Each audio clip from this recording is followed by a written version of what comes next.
प्रकार की होती है। तो क्रिया आपकी 3 प्रकार की होती है, ठीक है। एक होती है आपकी कर्म के आधार पर, दूसरी होती है प्रयोग या रचना के आधार पर, और तीसरी होती है काल के आधार पर। अब देखिए, जो कर्म के आधार पर क्रिया होती है, कर्म के आधार पर क्रिया होती है, ये आपकी 2 प्रकार की होती है। एक होती है सकर्मक क्रिया, एक होती है सकर्मक क्रिया, और दूसरी होती है अकर्मक क्रिया। एक होती है सकर्मक क्रिया और एक होती है अकर्मक क्रिया। सकर्मक क्रिया क्या होती है कि जिसमें कर्म का प्रयोग हो क्रिया के साथ में, वो क्रिया क्या होती है, सकर्मक क्रिया होती है। और जिसके साथ में कर्म का प्रयोग नहीं होता है, वो कौन सी क्रिया होती है, वो आपकी अकर्मक क्रिया होती है। जो सकर्मक क्रिया होती है, इसके 2 रूप होते हैं। इसके 2 रूप होती है। एक होती है एक कर्मक क्रिया, एक कर्मक क्रिया, और दूसरी होती है द्विकर्मक या बहुकर्मक, द्विकर्मक या बहुकर्मक क्रिया।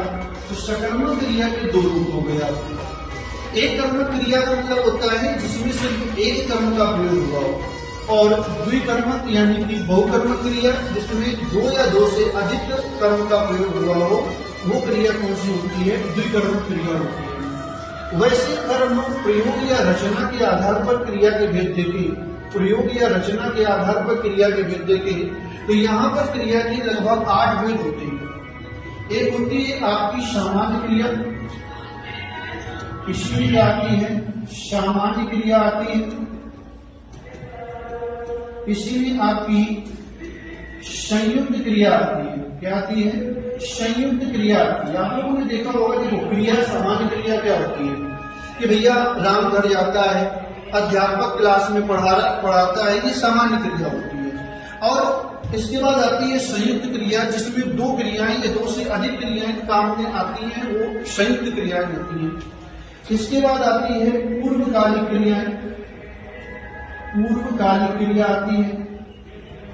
पूर्वकालिक क्रिया के बाद प्रेरणार्थक क्रिया आती है। कौन सी क्रिया आती है, प्रेरणार्थक क्रिया आती है। अब प्रेरणार्थक क्रिया क्या होती है कि वे क्रियाएं जो हमें प्रेरणा देती हैं, उन क्रियाओं को प्रेरणार्थक क्रिया कहते हैं। इसके बाद आती है आपकी इसी में नाम धातु क्रिया। कौन सी क्रिया आती है, नाम धातु क्रिया आती है, जिसमें नाम धातु का प्रयोग किया जाता है। फिर आती है आपकी कृदंत क्रिया। कौन सी आती है, कृदंत क्रिया आती है।